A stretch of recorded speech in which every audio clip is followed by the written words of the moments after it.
নবী মুসা আলাইসাল্লাম ও তুর পাহাড়ে আল্লাহর সাথে সাক্ষাতের অলৌকিক ঘটনা। মরুভূমির বুকে তখন সূর্যের তেজ প্রখর, বালুকোনায় আগুনের মতো তাপ ছড়িয়ে পড়ছে চারিদিকে। বনি ইসরায়েলের তাঁবুগুলো দূর থেকে দেখা যায় যেন সোনালী সমুদ্রের মাঝে ভাসমান ছোট ছোট নৌকা।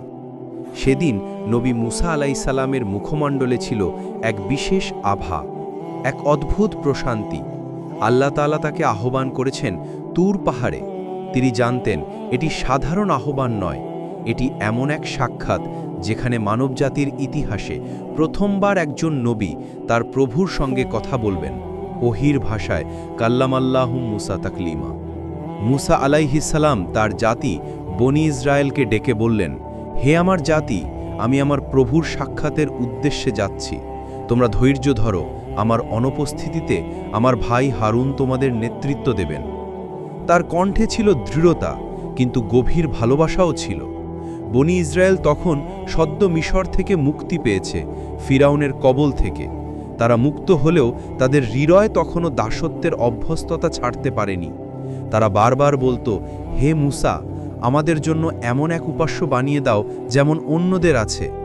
মুসা আলাইহিসসালাম তখন ক্ষোভে ও দুঃখে বলতেন, তোমরা কিভাবে এমন কথা বলো যখন আল্লাহ তোমাদের ফেরাউনের হাত থেকে মুক্তি দিয়েছেন? তবুও তিনি তাদের রেখে গেলেন, কারণ এটি ছিল তার প্রভুর নির্দেশ। তিনি জানতেন এই 40 দিনের নির্জনতা তার আত্মাকে আরও শুদ্ধ করবে, তার অন্তর আল্লাহর নিকটবর্তী হবে এবং তিনি তাওরাত লাভ করবেন, যে কিতাব আল্লাহ বনি ইসরায়েলের জন্য নাজিল করবেন পথনির্দেশ হিসেবে। মুসা আলাইহিসসালাম রওনা হলেন তুর পাহাড়ের দিকে।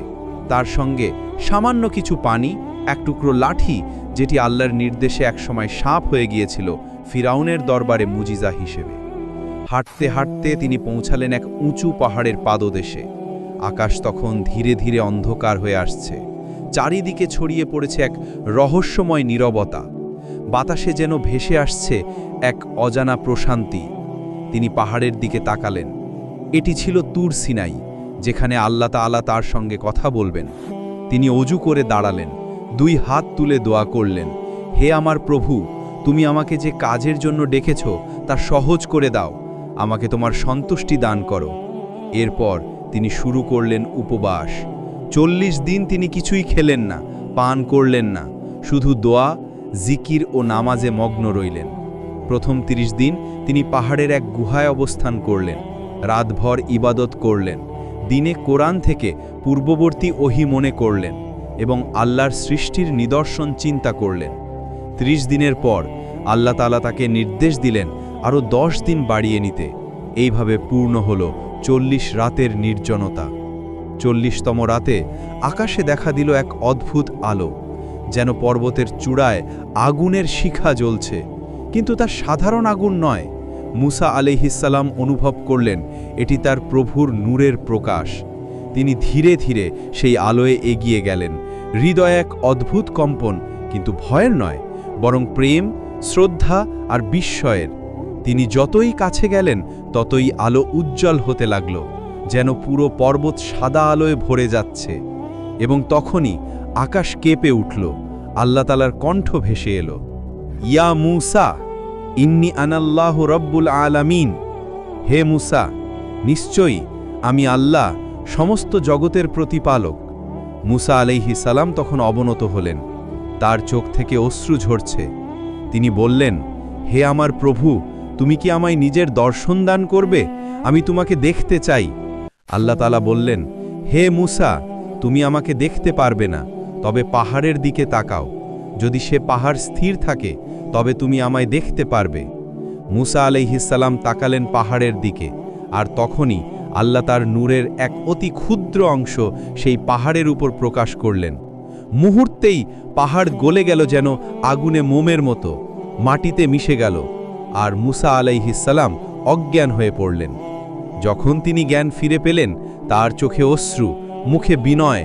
তিনি বললেন, সুবহানাকা তুবতু ইলাইকা, তুমি পবিত্র, আমি তোমার দিকে ফিরে আসলাম, আমি মুমিনদের অগ্রপথিক। তখন আল্লাহ তাকে শান্তি দিলেন, বললেন, হে মুসা, আমি তোমাকে নির্বাচিত করেছি আমার রিসালাত ও কালামের জন্য। আমি তোমাকে মানুষের উপর প্রাধান্য দিয়েছি, আমার বাণী গ্রহণ করো, কৃতজ্ঞ থাকো। এরপর আল্লাহ তাআলা তাকে তাওরাত দান করলেন, লাউহে মাহফুজ থেকে লিপিবদ্ধ করা 10টি আদেশ এবং অসংখ্য হেদায়াত ও শরীয়তের বিধান। সেই লাউহ বা ফলকগুলো আলোর তৈরি ছিল, যেখানে লেখা ছিল আল্লাহর কালাম। মুসা আলাইহিস সালাম সেই ফলকগুলো শ্রদ্ধার সাথে গ্রহণ করলেন। তার মুখে প্রশান্তির হাসি, অন্তরে আল্লাহর নিকটতা। তিনি তখন ভাবলেন তার জাতির কথা, বনি ইসরায়েলকে এই পথ অনুসরণ করবে? তারা কি আল্লাহর প্রতি বিশ্বস্ত থাকবে? কিন্তু আল্লাহ তাআলা জানতেন মুসা আলাইহিস সালামের অনুপস্থিতিতে তাদের মধ্যে শয়তান প্রবেশ করবে, আর ঠিক তাই ঘটল। যখন মুসা আলাইহিস সালাম 40 দিন পাহাড়ে অবস্থান করছিলেন, বনি ইসরায়েলের মধ্যে একজন ব্যক্তি সামিরি একটি কৌশল তৈরি করল। সে মানুষের অলংকার সংগ্রহ করে একটি বাছুরের আকৃতি বানালো সোনা দিয়ে, আর এমনভাবে তৈরি করল যে তার ভেতর দিয়ে বাতাস গেলে এক ধরনের গম্ভীর শব্দ হয়, যেন সে কথা বলছে। সামিরি বলল, এটাই তোমাদের প্রভু, মুসারও প্রভু। বনি ইসরায়েলের একাংশ তখন সেই মূর্তির সামনে সেজদা করতে শুরু করল। হারুন আলাইহিস সালাম তাদের বোঝাতে চাইলেন, হে আমার জাতি, তোমরা এই কাজ করো না, তোমাদের প্রভু কেবল মহান আল্লাহ। কিন্তু তারা শোনেনি। এইদিকে তুর পাহাড়ে মুসা আলাইহিস সালামের অন্তরে এক ধরনের অস্থিরতা আসছিল। তিনি বুঝতে পারলেন কিছু একটা হয়েছে। আল্লাহ তাআলা তাকে জানালেন, হে মুসা, তোমার জাতি তোমার অনুপস্থিতিতে পথভ্রষ্ট হয়েছে। এই সংবাদ শুনে মুসা আলাইহিস সালামের অন্তর ভরে গেল ক্রোধে ও বেদনায়। তিনি তাওরাতের ফলকগুলো বুকে চেপে ধরলেন, পাহাড় থেকে নেমে আসতে লাগলেন। যখন তিনি নিচে পৌঁছালেন, তখন দেখলেন মানুষগুলো সোনার বাছুরের সামনে নাচছে, সেজদা করছে। মুসা আলাইহিস সালামের চোখে আগুনের মতো ক্রোধ জ্বলে উঠল। তিনি তাওরাতের ফলকগুলো নিচে ফেলে দিলেন। হারুনের দাড়ি ধরে বললেন, তুমি কেন তাদের থামাওনি? হারুন কেঁদে বললেন, হে আমার ভাই, তারা আমায় প্রায় হত্যা করতে উদ্যত হয়েছিল। আমি ভয় পেয়েছিলাম যাতে জাতি বিভক্ত না হয়ে যায়। মুসা আলাইহিস সালাম তখন সামিরির দিকে ফিরে বললেন, হে সামিরি, তুমি কেন এ কাজ করেছ? সে বলল, আমি এমন কিছু দেখেছি যা অন্যরা দেখেনি। আমি ফেরেশতার পদধ্বনি নিয়েছিলাম আর তা দিয়েই মূর্তি বানিয়েছিলাম। মুসা আলাইহিস সালাম ঘোষণা করলেন, তুমি অভিশপ্ত। আজ থেকে তোমার দায় হলো তুমি বলবে আমায় স্পর্শ করো না। তোমার জন্য রয়েছে কঠিন শাস্তি। এরপর মুসা আলাইহিস সালাম আদেশ দিলেন সেই মূর্তি গলিয়ে ফেলতে, তার ছাই নদীতে ফেলে দিতে, যাতে কেউ তা আর পূজা না করতে পারে। বনি ইসরায়েল তখন নিজেদের ভুল বুঝতে পারল। তারা কান্নায় ভেঙে পড়ল, তওবা করল, বলল, হে আমাদের প্রভু, আমরা অন্যায় করেছি। যদি তুমি আমাদের ক্ষমা না করো, আমরা ধ্বংস হব। মুসা আলাইহিস সালাম তাদের জন্য আল্লাহর কাছে ক্ষমা চাইলেন। আল্লাহ তাআলা তাদের ক্ষমা করলেন, তবে শর্ত দিলেন যেন তারা সত্যিকার অর্থে তওবা করে, নিজেদের মূর্তি পূজার দাগ মুছে ফেলে এবং তাওরাতের বিধান মেনে চলে। এরপর মুসা আলাইহিস সালাম আবার তুর পাহাড়ে ফিরে গেলেন, যেখানে তিনি তাওরাতের ফলকগুলো আবার গ্রহণ করলেন। এবার তিনি আল্লাহর সামনে দাঁড়িয়ে বললেন, হে আমার প্রভু, আমি চাই তুমি নিজেকে প্রকাশ করো, যাতে আমি আরও নিকট হতে পারি। আল্লাহ তাআলা বললেন, হে মুসা, আমি তোমার নিকটে আছি তোমার হৃদয়ে। আমি তাদের কাছেই যারা আমাকে স্মরণ করে। এই বাণী শুনে মুসা আলাইহিস সালামের চোখে জল এলো। তিনি বুঝলেন আল্লাহর দর্শন দেহের চোখে নয়, অন্তরের চোখে। তিনি ফিরে এলেন তার জাতির কাছে, হাতে তাওরাত, হৃদয়ে আলো, মুখে শান্তি। তিনি বললেন, হে আমার জাতি, এ হলো সেই কিতাব যা আল্লাহ তোমাদের জন্য পাঠিয়েছেন। এতে রয়েছে জীবন, ন্যায়, হেদায়ত। বনি ইসরায়েল তখন তার সামনে মাথা নত করল। মুসা আলাইহিস সালাম জানতেন তাদের হৃদয় পরিবর্তন করা সহজ নয়, কিন্তু তিনি কখনো হাল ছাড়েননি। তুর পাহাড়ের সেই ঘটনা আজও মানবতার জন্য এক আলোকিত শিক্ষা। যে মানুষ সত্যের সন্ধান করে, আল্লাহ তাকে নিজের নূরের ছায়ায় নেয়।